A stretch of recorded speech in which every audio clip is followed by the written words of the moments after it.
Can you beat Elden Ring if every enemy in the game is Godskin duo? The answer is no.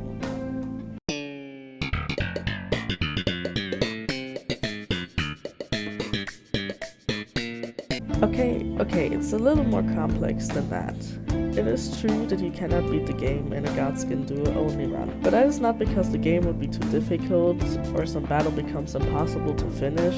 In reality, if every enemy is said to be Godskin duo, the game will be unable to load any enemy or boss in the area, effectively removing all enemies, which means that you cannot fight bosses anymore, as they too will be invisible.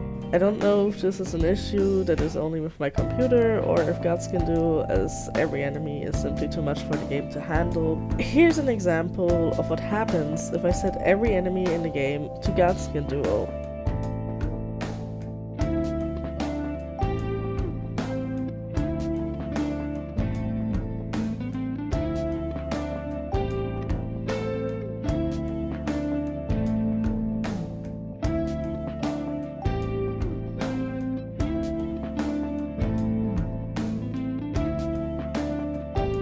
And this is without randomizing wildlife to Godskin duo as well. So no, you cannot beat the game if every enemy is Godskin duo. Well, there is a way to emulate a Godskin duo only run. Instead of replacing all enemies with Godskin duo, 50% will be replaced with Godskin Noble, and the other 50% will be replaced with Godskin Apostle.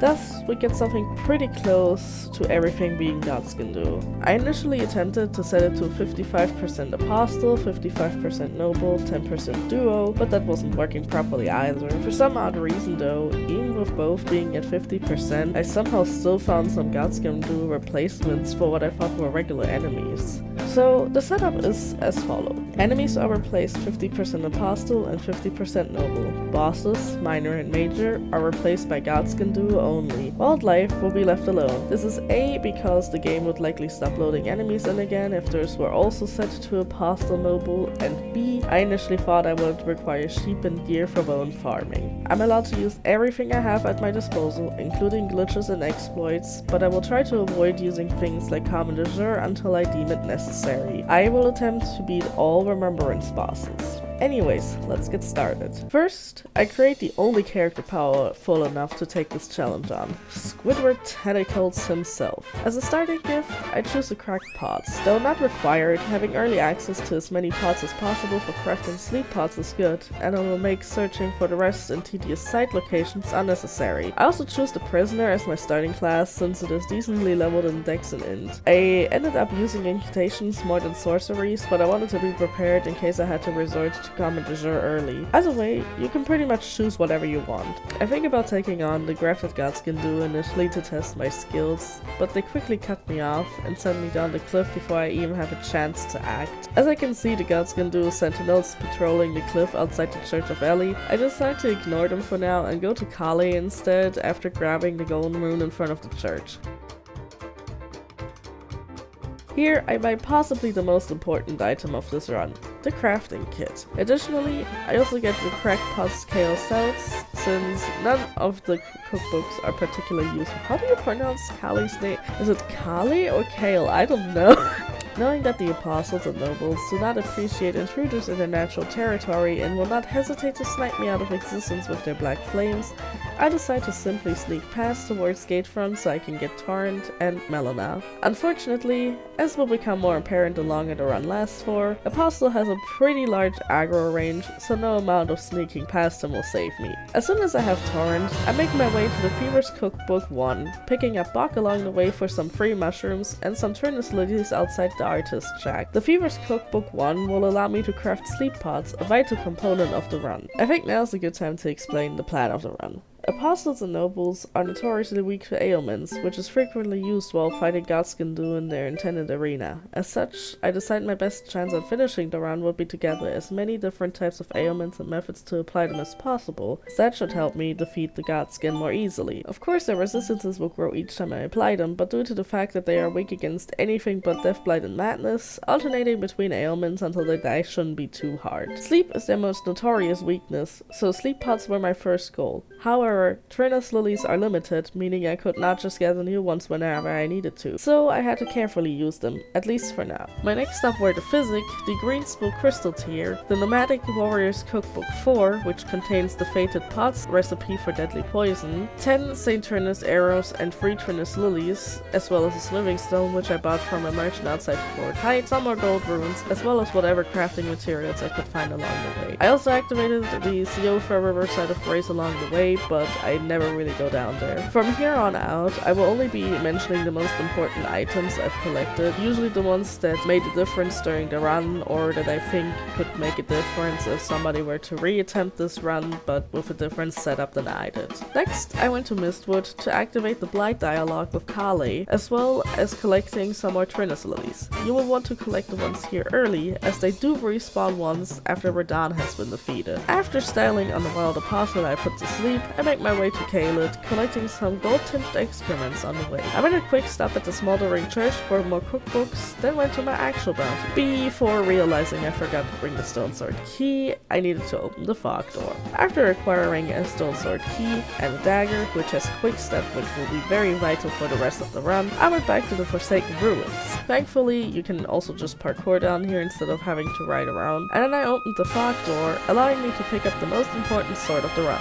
The Sword of Saint Trina. While Trinus lilies are in limited supply, the Sword of Saint Trina has an Ash of War called Mists of Slumber, which apply the sleep effect both to the blade as well as making a small cloud of it in the direction you're casting it. The blade builds up sleep even without the Ash of War, but it builds up faster through the use of the Ash of War. I tried my luck against the local apostle that followed me here, but it didn't go too well for me, though I did manage to put him to sleep. With my new weapon in hand, my next goal was clear.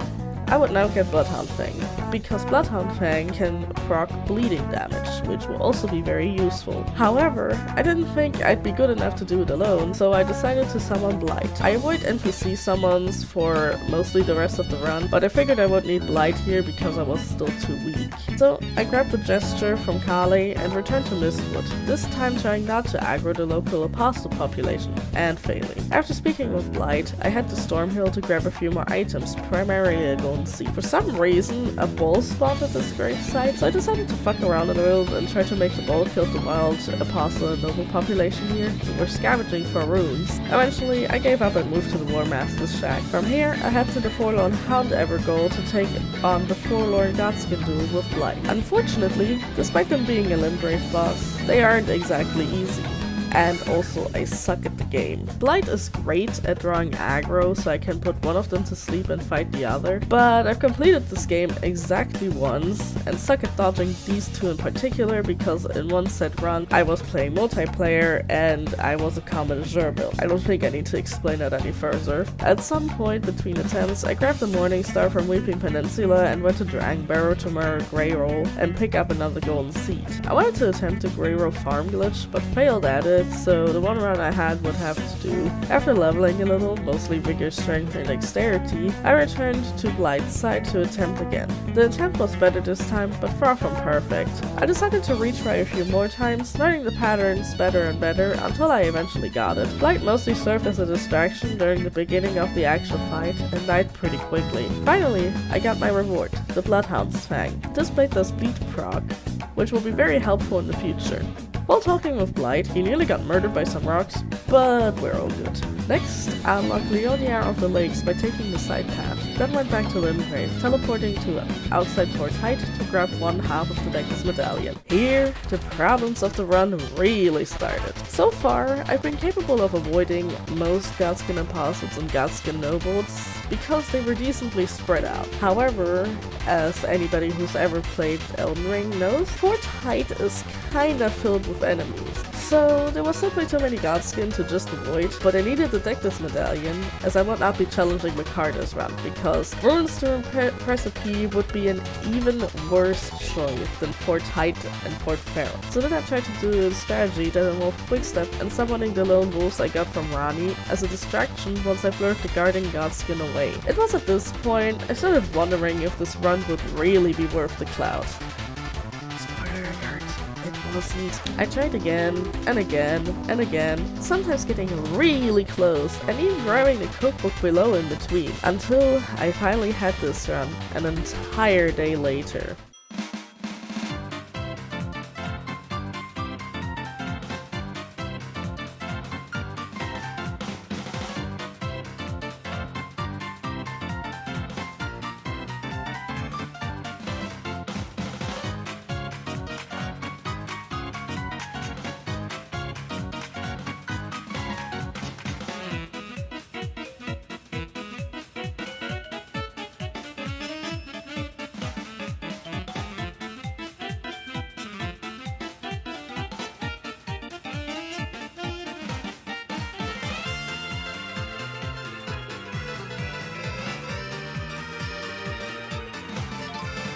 Now I need the second half of the Dectus medallion, and this would be even worse than the first one, as Fort Ferrith is located in Caelid, where all Godskin are naturally stronger. After several close attempts, I decided to try and get Bloodhound Step off of the Knight's Godskin Duel and Dragonbearer, hoping to bait them the same way that you can do with the Knight's Cavalry in the base game. Thankfully, Apostle and Noble patrolled so far apart due to Noble's speed that I could bait one away from the other. It worked for the Apostle after a few tries, which often resulted in me being knocked down instead, but somehow Noble proved to be the more difficult one, so I gave up on the idea for now. Instead, I went to grab some Dragon Incantations and hoped they would make this easier. About 4, but the most important ones were Rotten Breath and Dragon Eyes. The reason I wanted to deck this medallion in the first place was to access the Atlas Plateau so I can trigger the Radahn Festival.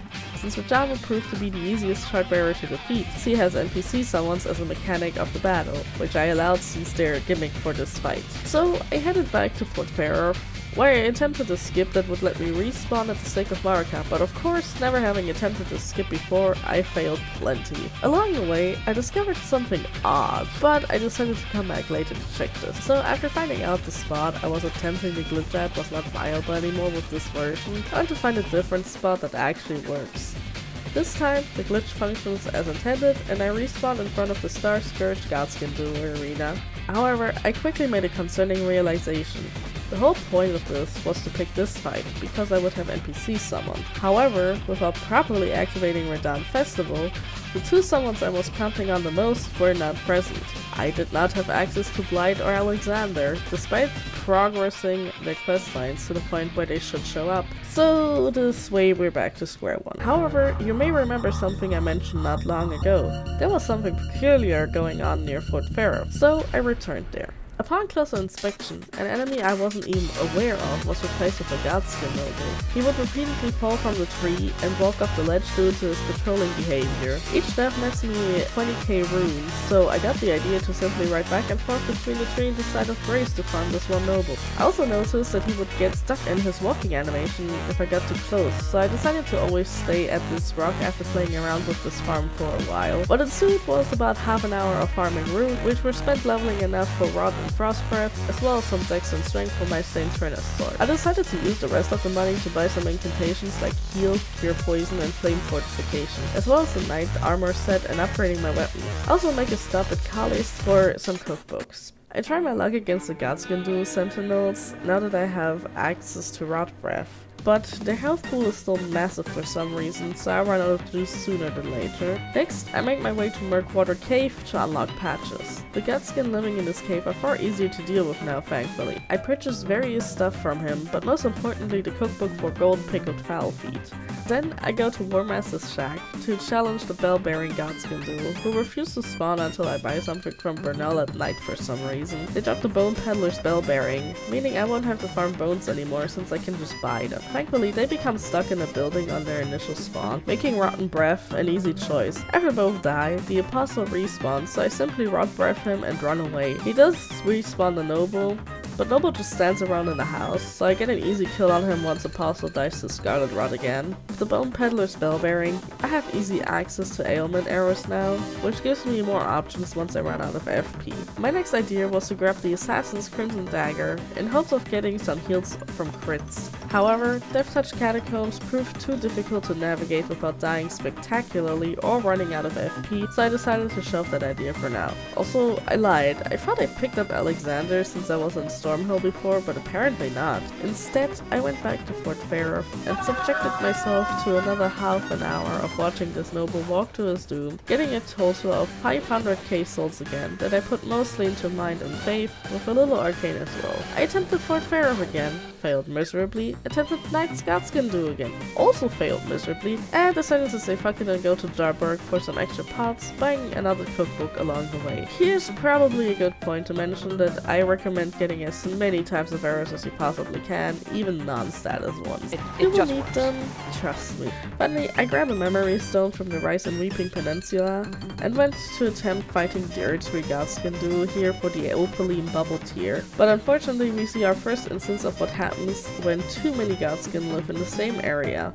The bosses keep disappearing. To defeat the duel, I would first have to clear out all the enemies around, and it is currently not viable. At least we have the Sacred Tier in a church as our constant installation price. With this new roadblock, I decided to farm more runes to increase my health and FP pools, which meant another 2 hours of this man dying so I can collect his life insurance. I gathered a whole 5 million runes just because I wanted to ensure I would have to never grind runes here ever again except for buying items. Spoiler alert, I did grind runes here again for things other than buying. With my newfound riches, I leveled my mind, vigor, strength, endurance, and dexterity to some good stats. The rest of the money I spent on bones to make arrows. This would mark the first time the run got significantly easier, though not for long. Now it's time to reattempt getting the other half of the Dectus medallion. And after an initial few fails, I actually managed to get through decently enough, allowing me to grab the second half. With this, I make my way to the Dectus lift, grabbing the Church of Vows on the way so I could drop my books and scrolls on Muriel for the future, as well as grabbing the Sacred Tear from Bellum Church. With access to the Atlas Plateau, I decide to make a quick sweep from the Earthtree grazing hillside of Grace to the capital outskirts after getting cucked from teleporting by a local Godskin duo. Here I pick up a few extra golden seeds and another cookbook. It's time to kill Star-Scourged Godskin duo. Radahn Festival is now active, but I don't want to bother going through Redmane Castle, so I perform the skip again to get into the arena. Although Blight isn't here for some reason, having access to Alexander is more than enough distract. Together with the squad, we defeat the Star-Scourged Godskin duo, unlocking Nokron, allowing us to skip a whole portion of Ronnie's questline. However, we will hold off of going there for the moment. Also, for some reason I go off to Weeping Peninsula to grab a Sacred Tear for a moment, but here you can have a good look at how much faster than Apostle Noble actually walks. My man is just leaving his friend behind, what the fuck? Before tackling my next goal, I buy the Radahn set from Enya. It is too heavy for me to wear right now, but I do wear every piece except for the chest piece eventually, instead keeping the one from the night set. Finally, it's time to go to Stormveil Castle. With plenty of time to learn how to dodge the Godskins now, getting into the castle is easy enough. I was fully expecting Godskin duo, the Fell Omen, to be a difficult fight, but surprisingly I beat them in one try. Instead of going for the main gate, I choose a side entrance, which might seem like a bad idea, but ends up being pretty easy to go through, only taking a few attempts, the worst part being the small walk up to the inside of the tower. After rushing through most of Stormveil Castle, avoiding Godskins with ease, I go challenge Godskin duo to Grafted, putting on my Radahn armor beforehand. The fight goes pretty easy as expected, with me doing the same thing I've done with every boss fight up until now, minus patches of course. Set up Rod, then dodge until they die, helping out with the Sword of Saint Trina once the Rod wears off. With Godskin duo the Grafted dead, I take a quick detour to the bottom of Stormveil to grab a golden seed from a Godskin Apostle, as well as the Iron Wet Blade from one of the rooms in Stormveil. Before moving on entirely, I decide to activate Godric's Great Rune. Then it's up to Dragon Barrow for the Divine Tower of Kaled. I make a quick stop at the Isolated Merchant here, buying a ritual pot and some serpent arrows from him. I was worried about the climb, since there'd be a few Godskins in tight places, but through the use of the newly purchased serpent arrows, I was able to clear out the majority of them before even going into the area. Thankfully, I only needed to get the nobles to phase 2, as they will roll off themselves without further input from me, saving me some pain. There's one noble I decide to bait off the edge like this as well. Now I can activate Radahn's Great Rune in peace and equip it as well. Before going anywhere else, I grab a few more items, including a cookbook from Tombsword Cave. I also attempt fighting the Earthtree Godskin duo in Weeping Peninsula again, but no luck here. Additionally, I try to get the Smithing Stone Bell Bearing in Raya Lucaria Crystal Tunnel, but I'm not able to defeat the boss duo there, but I've cleared out the way to the elevator, so I can come back when I'm better prepared. Seeing as I was still struggling with clearing out basic dungeons and knowing just how loaded Raya Lucaria would be, I decided to go back to some rune grinding. Remember how I said earlier I won't be grinding runes for the last time? This one is the last time. For another 2 hours, I grind to another 6 million runes. I didn't want to be horridly overleveled, but I didn't want to hit like a wet noodle with my incantations. This is the last time I grind runes for leveling. Past this point, I stay pretty much the same level, aside from level ups I gain from consumable souls and boss enemy kills. I put all my runes into Faith, Arcane, and Mind, with only 4 levels going into Vigor. The rest of my money gets put into boats. And I also pick up and equip the Arsenal Charm from Nephili. I can't wear Radahn's chest piece with it, but it does improve my situation. Additionally, I have a rejection from Cora. Now, I decide I need to grab some extra golden seeds to up the amount of flasks I have, but I don't want to go through the hassle of going to too many areas heavily inhabited by Godskin, so it's time to make a sacrifice. I teleport to the artist's shack and go over to Kenneth, giving him a good shot and standing out of rejection. Then sitting back down at the side of Grace and grabbing the golden seed he drops. I also collect a bunch of crafting materials from the nearby forest, most importantly the newly respawned Trinus lilies from Mistwood Ruins. Then I grab the golden seeds from Castle Morn and Runestream Precipice, as well as the sacred tear from the Second Church of Marika. Seeing as it's on the way, I think to myself that grabbing some stuff from Mount Gelmir might be a good idea too. Here we run into the first instance of spawn blocking, as I've started calling it. Not a single enemy is spawning in the area, and I'm unable to interact with the site of Grace. Regardless, I do a quick sweep of the area, picking up Golden Vow, an incantation that will be a vital part of all future boss fights, spotting a lone Godskin noble hunting for prey while making my way to the next site of Grace. This one too is unusable, and I'm starting to grow worried that I have to do Volcano Manor in a single sweep. However, those worries prove unfounded when I spot a pack of Godskins in the distance and find the Gelmir's Hero's Grave site of Grace available to me. In preparation of future events, I hunt down some eagles outside the stranded graveyard to get some flight pinions and full feed. Because I set myself the arbitrary rule that I have to complete Bog's quest because Bog best boy, I take a detour to the coastal cave, having already picked up the golden needle and tailoring tools from the Church of Wows. Because this is a Limgrave, the cave is pretty easy to clear out, and I have a trivial fight with the demi-human chief Godskin duo. Then I bring the needle and Soooo kit back to everybody's favorite demi-human. In between, I also killed the Flying Dragon Godskin duo, which is more like a Godskin gang fest now, as there is no dragon to crush the small fry standing around the fire. I suppose with their original flame sealed away, the wild Godskins are trying to replicate it for other means. After about 10 minutes, I had rotted the local Godskin population to extinction, so I go to Limgrave Tunnel to grab some upgrade materials. As always, clearing out a dungeon is pretty much a patience game, which I'm notoriously bad at because I'm one of the most impatient people on the planet when it comes to video games. But I get through to the boss room without too much trouble after getting rolled over in a hilarious fashion by a hardworking noble that I interrupted in his very important job of absent-mindedly staring at the wall. I set up Golden Vow before entering, sending in my wolves as a distraction while I proc Rot on the Stone Digger Godskin duel. They turned out to be a lot easier than I was anticipating. Here I get the Roar Medallion, which will prove very useful in the future too, as they boost the damage of breath attacks as well. Next up is Groveside Cave. Here, I noticed for the first time that it seems to be taking more damage than normal to proc Rot on the Godskin duo of Far Majula, and for a while I grow concerned that the immunities stack across each Godskin duo I fight, meaning they'll be immune soon. But in reality, all that is going on is that the Godskin duos copy the immunities of whatever enemy I'm currently fighting, or at least that's what I think was happening by the end of the run. I get the Flame Drake Talisman, which will also be quite useful during the run. Finally, I move on to Leonia, feeling adequately prepared.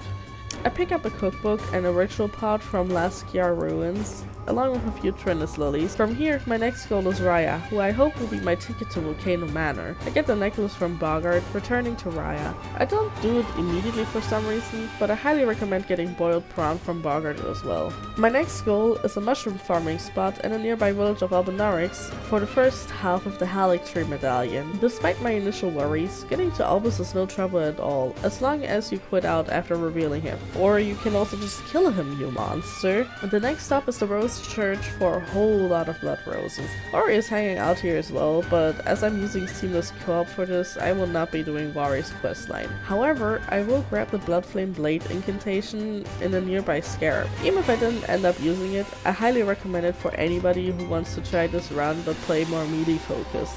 I also hop down into the Academy Crystal Cave to grab a spell I will need in the future, Terra Magica. I don't use this spell at all initially, but I end up swapping to a Common Azure build later when the going gets too tough for just Rot Breath, and I use Terra Magica to set up with it. Speaking of Common Azure, I go to Mount Gelmir to grab the spell itself, letting Patches kick me down, which I quickly realize is both a blessing and a curse. I also talk to Alexander to receive the jar as a symbol of our friendship, then make my way to Hermit Village. Initially, everything seems to be spawned in, so I have high hope, but right where the site of Grace is, too many enemies are loaded in, causing the demi-human queen's Godskin duo to disappear, along with everything else, and also Azure, the NPC I need to talk to get the spell. I decide to duel with a Godskin apostle and see if killing him is enough, and it proves to be enough to get Azure to spawn in so he can give me the spell. Now I return to Boyopron's shack, moving to the Academy Gate tab. Along the way, I pick up a new golden seed and quick-step my way in. I'm keen on one of the cookbooks the isolated merchant in Lucaria provides, but as fate would have it, the area was so loaded with enemies I couldn't get him to spawn in. At least I can get a second golden seed as a consolation prize. It's time to tackle Lucaria. Surprisingly, the guarding apostles actually do show up, but as soon as I enter the first building, everything is despawned. I initially tried to clear it out by going in and out repeatedly to lure enemies out, but it turns out to be a pointless endeavor, really. So, accepting the fact that no enemies will spawn in Lucaria, and that I may thus be locked out of Renala, I press onwards anyways. What I did not expect, however, is that the bridge area is not considered an interior area apparently, thus allowing for all Godskin spawns to show up, which quickly turns into a gang fest. I suddenly realized that getting across that bridge will likely be the most difficult part of Lucaria, particularly because you have to make a new trip from the very start of the area every time, extending the time needed by a good minute each time. After getting ganked by the Godskins inhabiting Lucaria for 10 minutes straight, I finally managed to get through and into the schoolhouse classroom. Here, I can use the little side room to lure all Godskins in front of it and slowly shoot them to death. This works out quite well. Once I've cleared the area, I grab a new ritual pot along with the common spell and Graven Mask School Talisman from the jar room. Note: open the door first before grabbing the talisman, as they will aggro as soon as you get close to it. I decide to face the Godskin duo of Radagon next, but despite several attempts, I can't seem to get past him, so I have to think of something new. First, I get some more runes from our favorite Godskin noble, which I then use to upgrade my weapons a little before using the rest to buy boiled prawn from Bogart. I did not want to go after Mimic Tier this early, but I also do not want to go to Leyendel yet, knowing how much of a nightmare that will probably be. So, off into Nokron we go. Despite my worries, Nokron isn't half as bad as I expected it to be. Of course, if you're not an idiot like me and fall down right next to the rooftop. There's only one area where I needed my arrows to clear out the next platform before facing the Mimic Godskin duo boss. It takes some patience and a lot of arrows, but after around 10 minutes of nailing these assholes with arrows, we can move on. From here on out, it's a straight shot to Mimic Godskin duo. Quick step past everything. The fight itself is what I was worried about the most. I didn't think this would be a good arena to fight the duo in, but it actually turned out fine. The strategy is pretty easy. Rot one of them, preferably noble, then play Ring Around the Rosie with him and Apostle. Once that one is dead, do the same for the other. Rinse and repeat until the fight is over. It still took me 2 tries, the second attempt being nearly 20 minutes long in total, but a good chunk of Godskin duo fights in the future turn into a waiting game, so be ready for that. As long as you're patient, it's not that difficult. Also, the reason why you should preferably rot noble is because Apostle is very slow when walking after you as long as he's not aggroed. To get to the Mimic Tier Ashes, we need to clear out yet another area, though this one only has 2 Godskin nobles guarding the way. Nail them with a few arrows and wait for them to roll off the edge on their own once they're in phase 2. Also, don't forget to bring your stone sword key. Lure the Godskin noble away from the chest, then quick step in and grab the ashes before bailing. I recommend grabbing the Night Sacred Ground side of Grace as we continue into Ronnie's questline soon to gain access to upgrade materials for our dear Mimic Tier.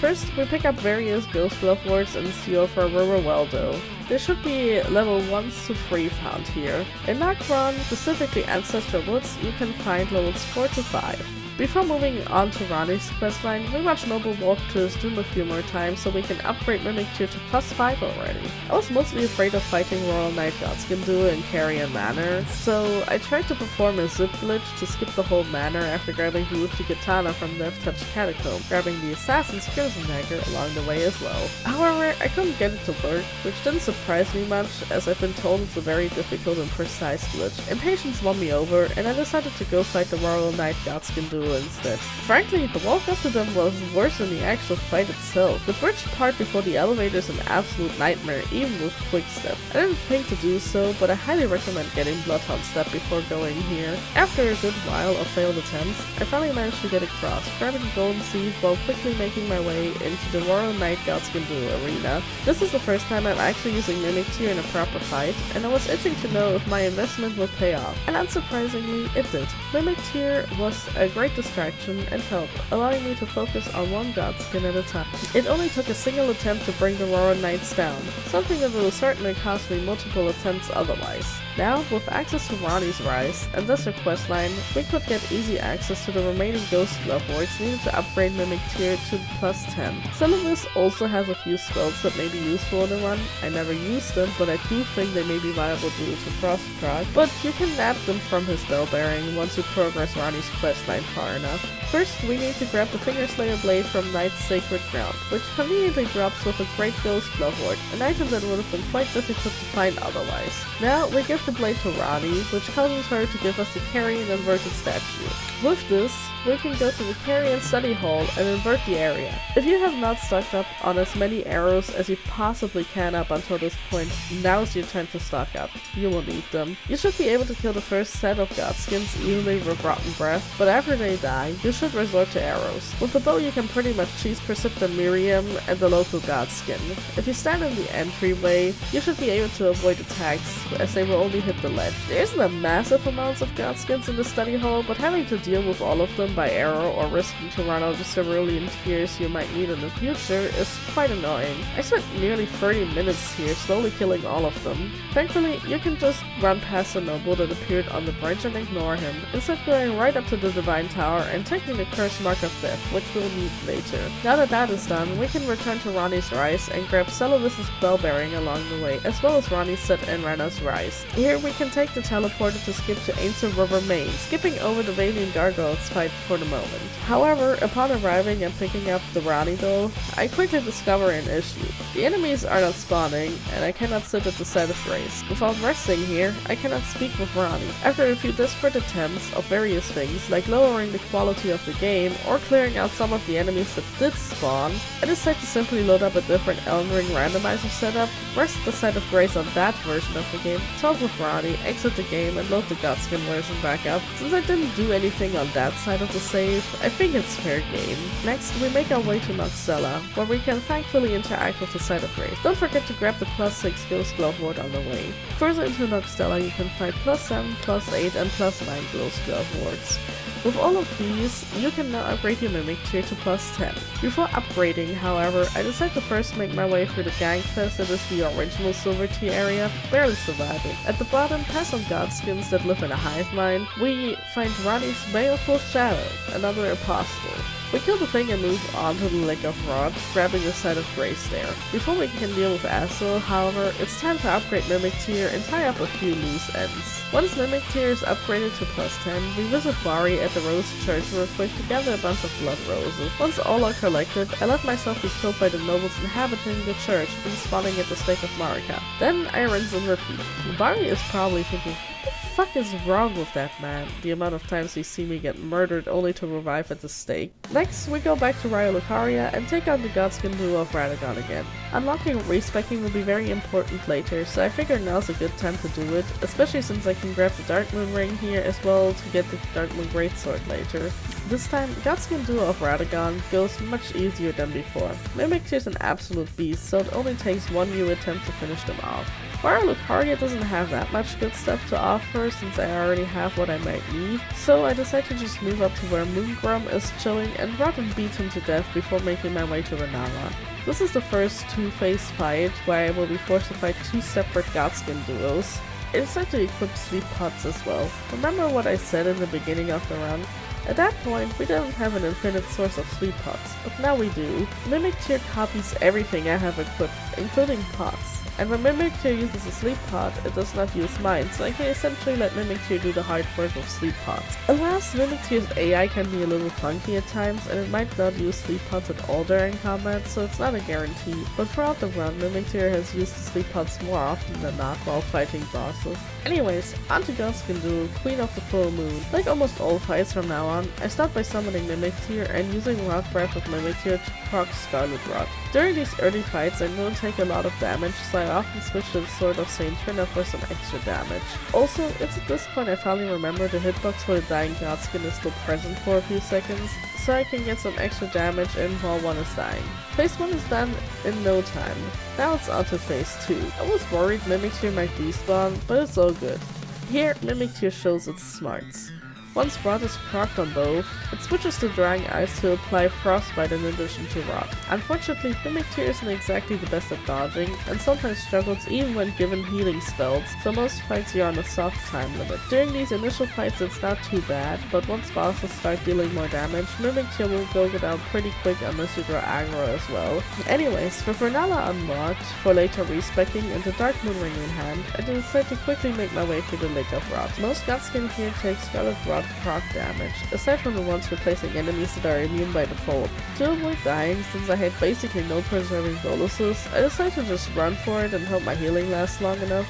Thankfully it does, even if I had to resort to healing by incantation at some point. I then made my way down to the Astor Arena to challenge Godskin to Natural Born of the Void, simply running and quick stepping past all the Godskin worshipping the rot down here. This Godskin duo is known for destroying an entire Eternal City, which we know is the nameless Eternal City, so I expected the fight to be a significant challenge, like Astor was for me in my original run.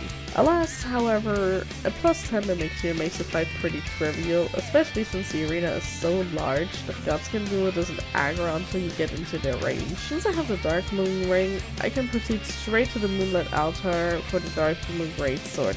I don't exactly use it this run, but I do think it'd be a pretty viable option if you build towards it. I tried to challenge the Glintstone during Godskin duo, but I can already see how much higher the damage output with them is in comparison to the rest, so Apostle just combos me to death before taking a nap next to my corpse. Deciding that it's not worth it, I just grab my runes, summon Mimic Tear as a distraction, and ride into the Cathedral, where I sit at the site of grace to de-aggro the Glintstone during Godskin duo. While not necessary, I recommend picking up the Starlight Shards. Trust me, they work wonders for me down the line. Anyways, we become a Ronnie simp real quick so I can take the Dark Moon Greatsword. I tried to see if I can also grab Tish, but for some reason I couldn't summon Mimic Tear for the Black Knife ringing the Godskin duo, and the limiting arena made me lose really quickly in addition to the massive amounts of damage they dealt to me. I could have probably won with a few tries, but I decided it's not worth it since I'm pretty good with just Mimic Tear too. After I died and resurrected the Sick of Marika, something super weird happens though, and I figured I'd just show it off real quick. I have no clue what the fuck happened here, but it was kinda cool to see.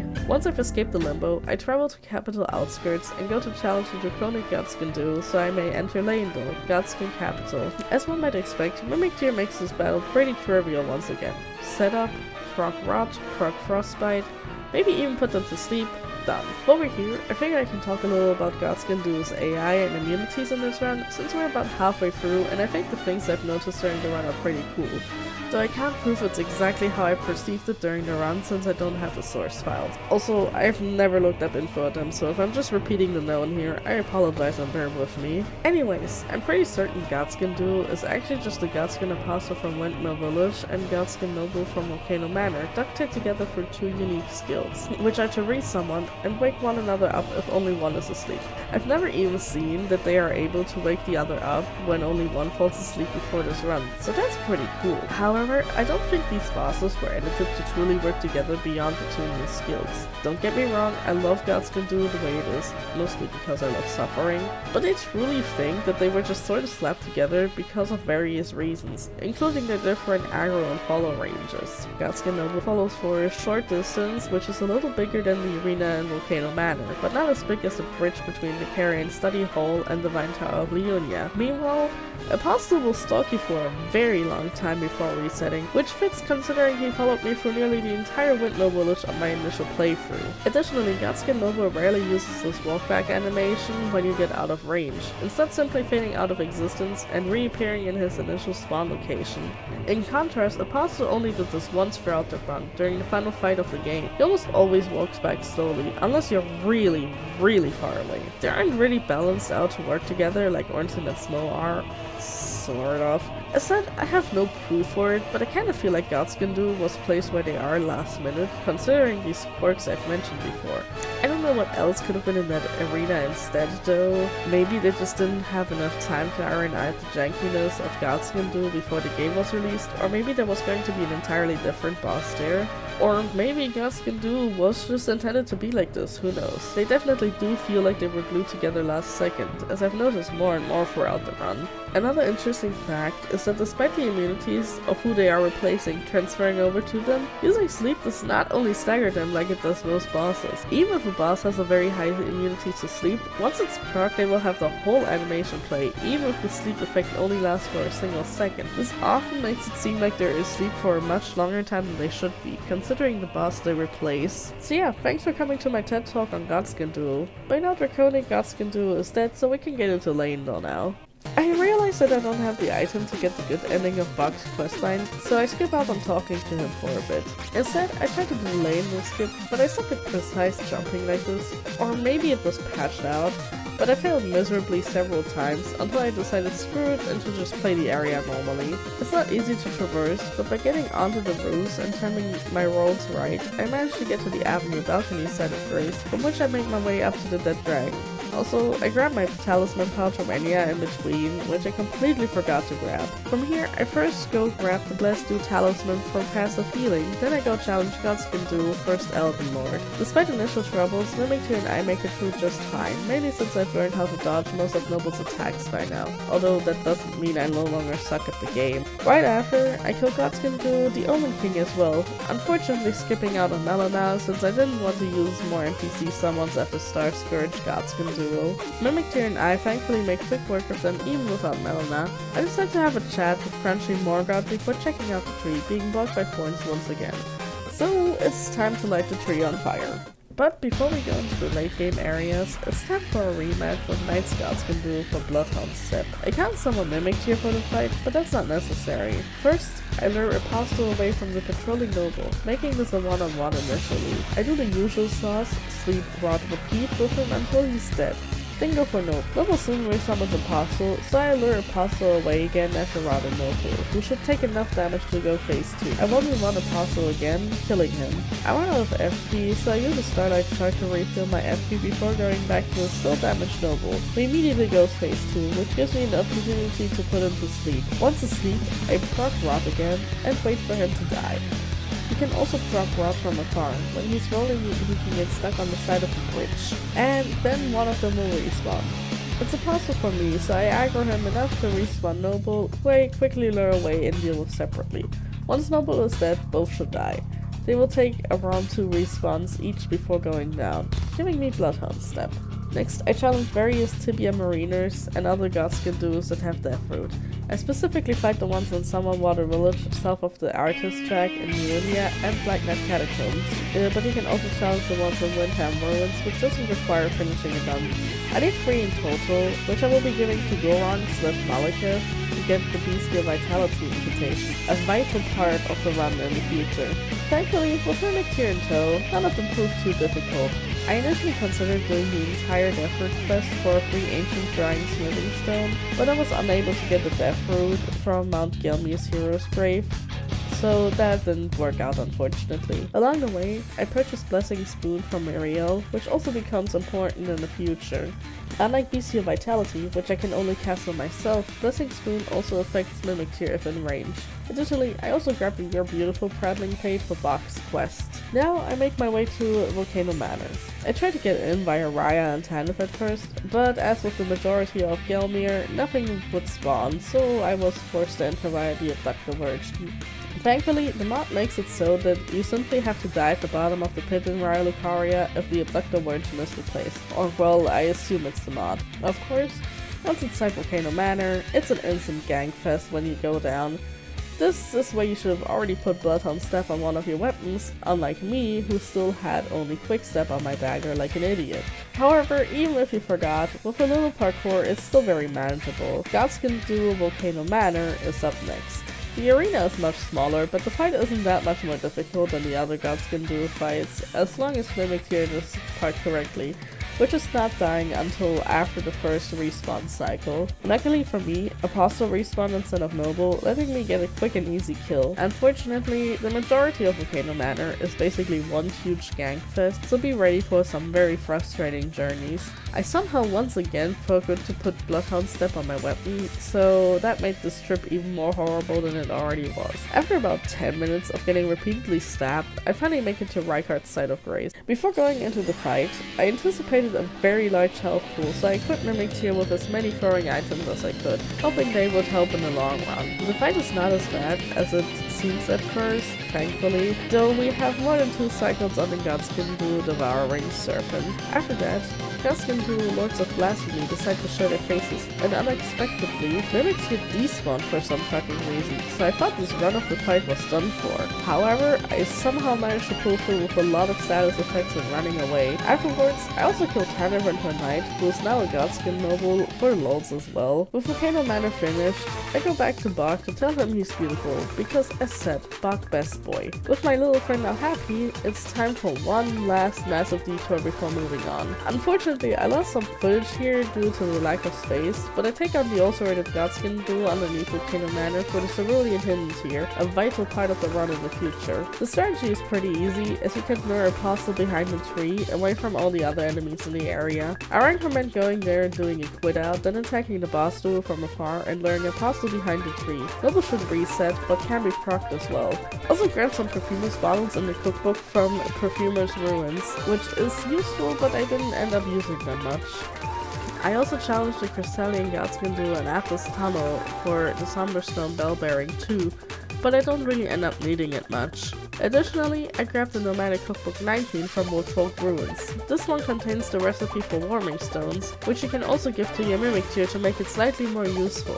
One final stop is the Black Knight Godskin duo outside the Sainted Hero's Grave in Atlas Plateau. They dropped one item that ended up being crucial in the run, the Black Knife. You can sell a Mimic Tier for the fight, but may have an issue with the duo despawning a bunch due to the massive enemies nearby. With all of the side stuff now done, I return to Narcron to challenge the Regal Godskin duo Spirit, as they are also a Remembrance boss. Unlocking the arena itself proved to be more difficult than the boss, but I managed to activate all 6 fires after running around like a fool for a while. Once again, due to the massive arena, the Regal Godskin duo Spirits don't activate until you get close enough, so you have all the time in the world to set your Mimic Tier up once you enter the arena.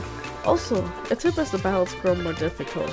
I recommend trying to make Apostle aggro on you, since he appears to have the higher DPS and can obliterate Mimic Tier quite quickly towards the end. I also intend to challenge 40 Saxnick, but unfortunately there's a problem. No enemies are loading in due to an enemy mass nearby, so the Radiant Godskin duo does not spawn. You can access deeper depths through the place where the Frenzied Flame is hanging out, but I didn't know that while doing the run until after I'd already set the Earth Tree on fire, thus locking me out of the Shunning Grounds, which you need to access, hence why I didn't think of that before. Be warned, the Shunning Grounds are still absolute hell to deal with and possibly even impossible, since enemies sometimes wouldn't spawn, but it may be an option for people more patient than me. I tried to clear out the area outside with a different randomizer setup, similarly to how I dealt with the Ronnie situation, but it changed nothing on my end. I low-key suspect it's the massive enemies downward rank and soldiers, but I have no clue. Instead, I shelved this endeavor for now, ready to consider all Remembrance bosses a failure. So I make my way to the mountaintop of giants now.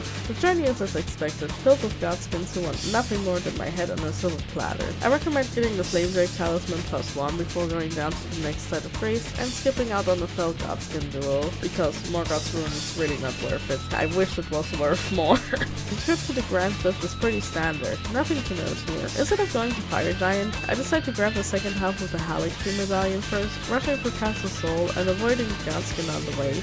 I anticipate a loss initially, so I send down the elevator, but for some miracle Mimic Tier and I defeat the Commander Godskin duo first try, with some additional difficulty of an Apostle shooting me in the ass for the fog wall throughout the entire fight. With the Halictree Medallion, I decide to take on Markland Palace and the Halictree itself first, wanting to get the most painful parts out of the way first. Walking Palace is up next, because I figured Godskin Duo Blade of Mikala would be a far worse fight. However, I'm quickly proven wrong, as it's basically impossible to even get to the Godskin Duo Lord of Blood arena. The nobles could not move their fat asses to let me through, so this is a complete roadblock for now. At least I got a couple of items as a consolation prize. I decided I would respec into a Combat Azure build for this, but I wanted to try the Halleck tree first, hoping I could at least clear that without needing to respec. Despite my initial troubles in Ordina, I'm able to clear out the Godskins in my way without much difficulty, gaining access to the Halleck tree. And at first the descent isn't that much worse, but after getting to the second side of Grace, this is 10% pain, 20% pain, 15% concentrated power of pain, 5% pain, 50% pain, 100% reason to remember the pain. 20% pain, 80% pain, 100% pain, 10% pain, 20% pain, 15% concentrated power of pain, 5% pain, 50% pain, 100% reason to remember the pain. This is 10% pain, 20% pain, 15% concentrated power of pain, 5% pain, 50% pain, 100% reason to remember the pain. This is 10% pain, 20% pain, 15% concentrated power of pain, 5% pain, 50% pain, 100% reason to remember the pain. So yeah, the third set of Grace is pretty much unusable thanks to these assholes, but I need to use it to get to the elevator, which I initially forgot was a thing, which made me think I had to do the whole gauntlet for every Loretta attempt. So that was fun. Also, Mimic Tier 1 summoned for my first try at Godskin Duo Knight of the Halleck tree, so I originally thought I'd be forced to fight this boss without my trusty clone, and I didn't bother looking it up on the wiki. It is here I decided it's time to respec. Rock Breath plus Sword of St. Trina was simply not viable anymore. After losing miserably, I have another aneurysm thinking I have to do the whole trek backwards because the third set of Grace was unusable. Thankfully, I managed to find a spot where I could open my map and teleport to a different side of Grace, which I did immediately. So I reset all of my spells and went straight to Renala to respec into a Common Reserve plus Terra Magica build. I leveled Arcane and Faith just enough for the breath and buffing spells, Endurance enough for wearing the armor, and anything that isn't necessary for weapons with my current stats gets pumped into Mind and Intelligence. I also upgrade my staff a little with what I have. With this, I take on the Crystalline Godskin Duo in the Rye Lucaria Crystal Tunnel for the Smithing Stone Bell Bearing, which I use to upgrade my staff some more. Then it's time for the gauntlet again. This time, Mimic Kit does not abandon me, but even so, it doesn't make much of a difference. The next attempts go just as poorly, and having to go for the gauntlet is starting to really sour my mood. Finally, after 5 or so more attempts, I get fed up and seriously consider rune grinding again, but I turn off the game for the moment. While looking for a way to skip the Loretta fight entirely, I remember something. Yes, finally I remember the elevator to the second side of Grace, which would remove having to cross the gauntlet. Having found my goal, I re-attempt the gauntlet another few times, crossing to the elevator this time. With this active, everything should be easy enough, from getting there without taking much damage to prepping Mimic Tier. To deal with the apostle that was shooting me through the fog wall, I simply lure him onto the elevator and set him up on it with a good old switcheroo. That's a fun now, is it, asshole? With the time to casually set up in front of the boss arena now, and no longer having an extra Godskin Mimic Tier tries to deal with, I have high hopes for the battle ahead. Finally, after 2 more attempts, I'm able to beat Godskin Duo Knight of the Halleck tree and finally be on my way. To celebrate my victory, I spent most of the runes on restocking items and also decided to grab the vast majority of Trinus lilies I've not gathered yet. Only the big clusters though, such as behind Summerwater Village, these respawn after defeating Radahn, the ones in front of Tombsword Cave and Tombsword Ruins, the one behind the Impaler's Catacombs, the ones outside the village of Albinarix, and finally, the ones in Apposite Derelict in the Consecrated Snowfield. This is about 30 to 40 lilies in total, so I make sure to use them wisely. Next, we go back to the Halleck tree. On the way down, I grab an Ancient Dragon Smithing Stone. I initially really don't want to deal with the area, and try to skip it with the elevator glitch, but of course, unfortunately for me, that has been patched, so the long road it is. I get lost at first, but after a few attempts, I manage to find my way and actually get down to the bottom of the Halleck tree rather quickly. Once down there, it's time to challenge Godskin duo Blade of Mikola. And somehow this fight turns out infinitely easier and less frustrating than Godskin duo Knight of the Halleck tree. I expected this to be a nightmare. Because of Melania's massive health bar in combination with me having to fight 2 full pairs of Godskin duos, but surprisingly it only takes me like 15 attempts. I was honestly expecting easily over 50 attempts, but all I needed was good Mimic Tier RNG. Also, I think I may have glitched out the fight into not triggering a second phase by killing Apostle in the exact moment he was reviving Noble. When the cutscene was over, there was 2 Apostles and 1 Noble for some reason, which all died at the same time. Regardless, with my victories against Godskin duo Blade of Mikola / Goddesses of Wrath, I feel excited to take on Godskin duo Lord of Blood. And while I was watching a video from Distortion 2 the day prior, seriously follow him if you want to see more insane Elden Ring challenges, I learned of a skip that I could use to get past a good chunk of the Godskins blocking my way. I decided to clear out the nearby Godskin real quick so I could do the skip in peace, since I was getting shot at with black flames the whole time before.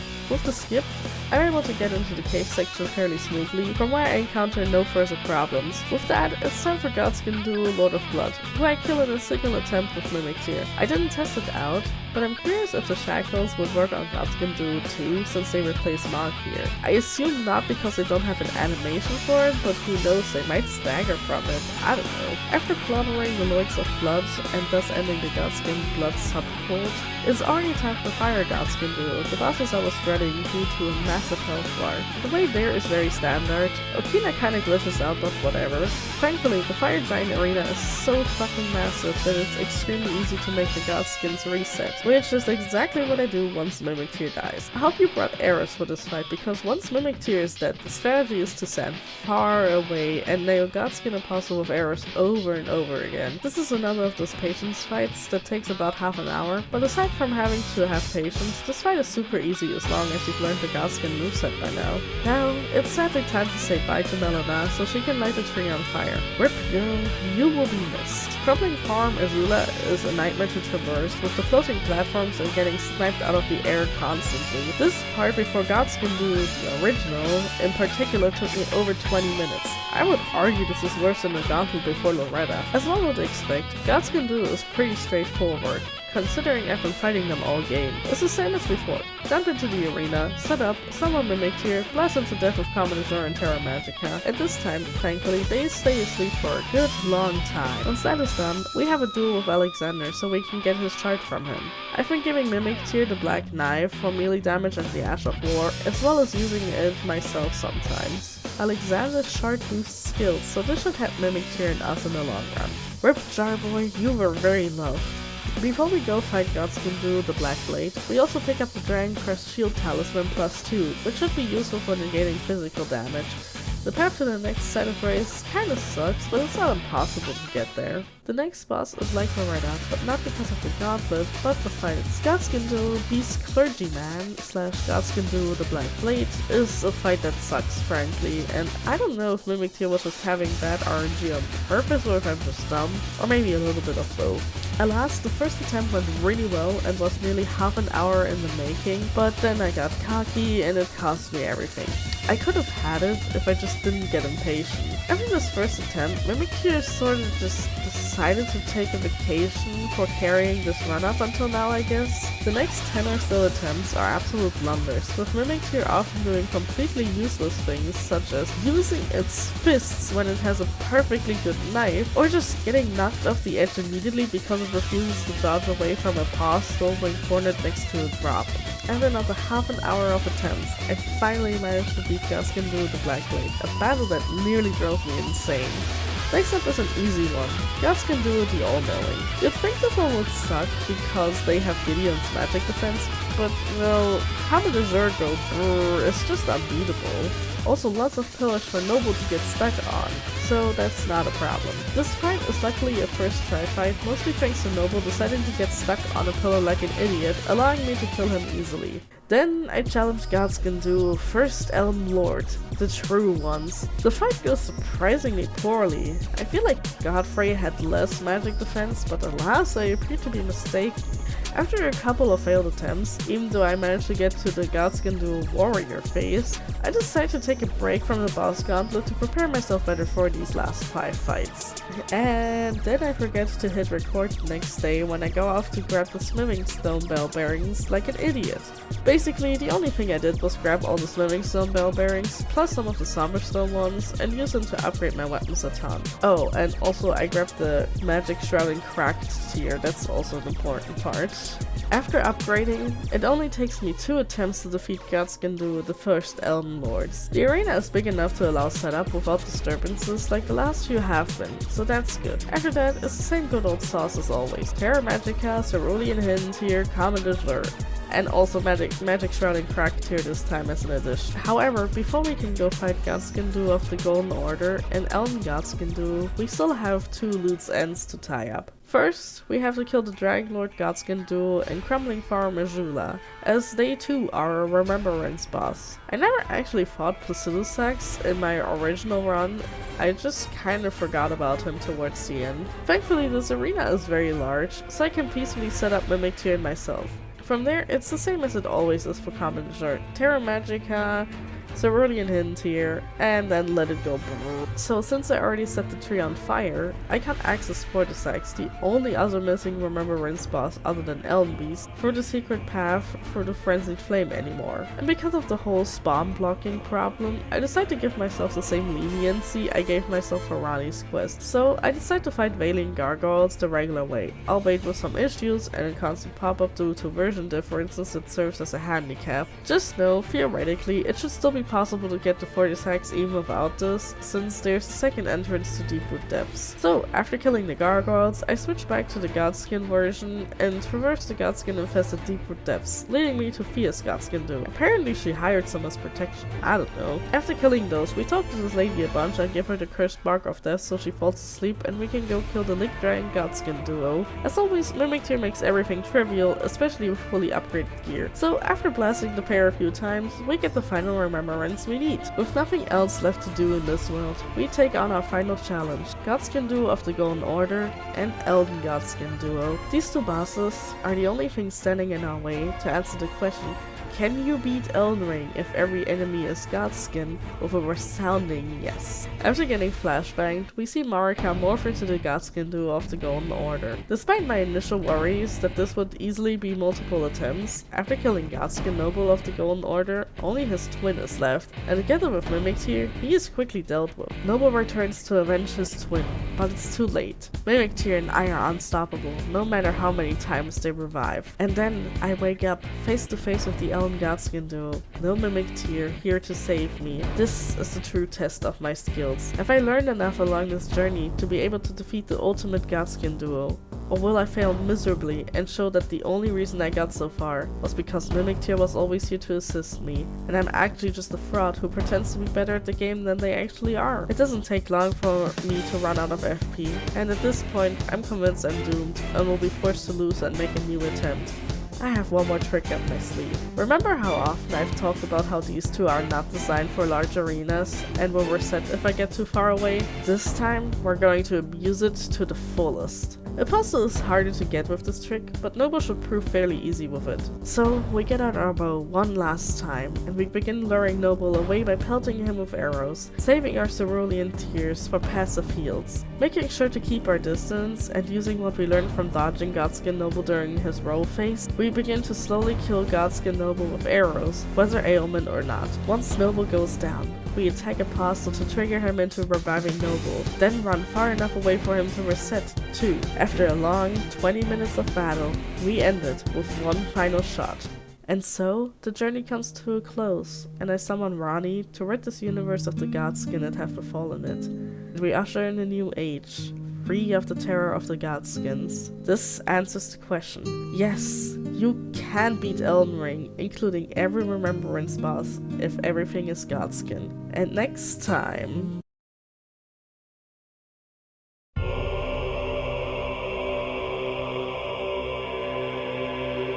Thank you so much for watching and undertaking this journey with me.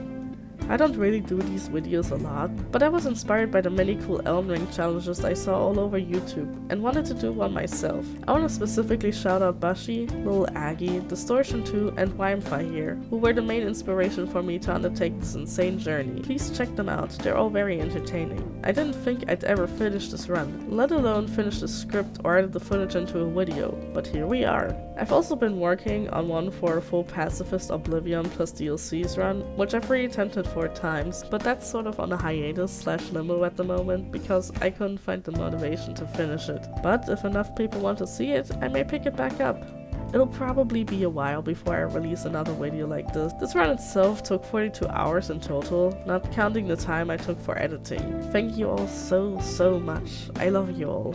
Have a great night/day.